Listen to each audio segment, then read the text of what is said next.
Өзүң туулуу өсүп, киндикканың тамган жериң жөнүндө гана ойлонгондо сен дүйнө жөнүндө акылга алчайсың деген улуу ойдун автору улуу жазуучубуз Чыңгыз Төрөкулович Айтматов.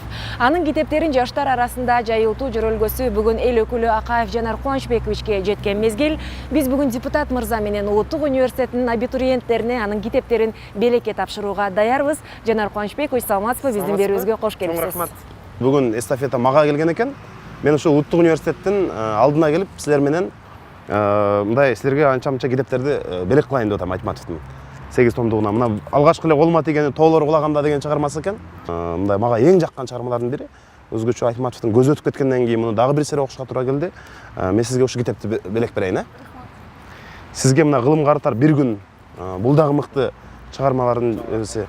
Кыямат, Кассандра тамгасы, мына жалпы эле кыргызстандыктар үчүн Айтматов бир мындай чоң бир эң чоң сыймык да.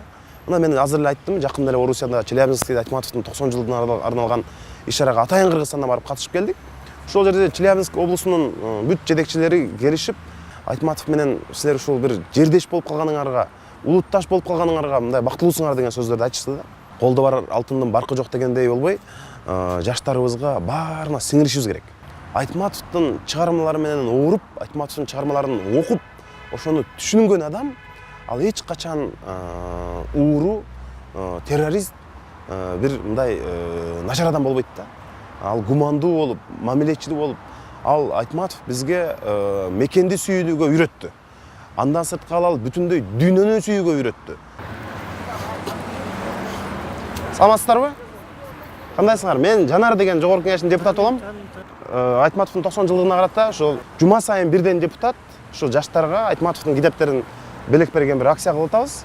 Бунун максаты ошол биздин залкар жазуучубузду, Кыргызстандын атын бүт дүйнөгө тааныткан залкар жазуучубузду дайыма ошо жаштар эстеп жүрсөк, анын чыгармаларын окуп, барктап жүрсөк деген максатта жогорку кеңештин маалымат кызматы, басма сөз кызматы ушундай жакшы бир жөрөлгө баштады.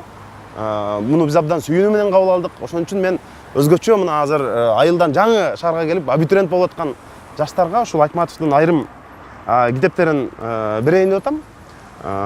Бул мына Жамиля Делбирим, биринчи мугалим бар экен мына бул жерде. Муну сизге берейин.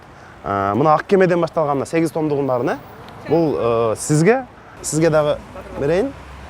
Саманчынын жолу мына бүт. Урматтуу жаштар, мына студент болушуңар менен силерди дагы бир жолу куттуктайм.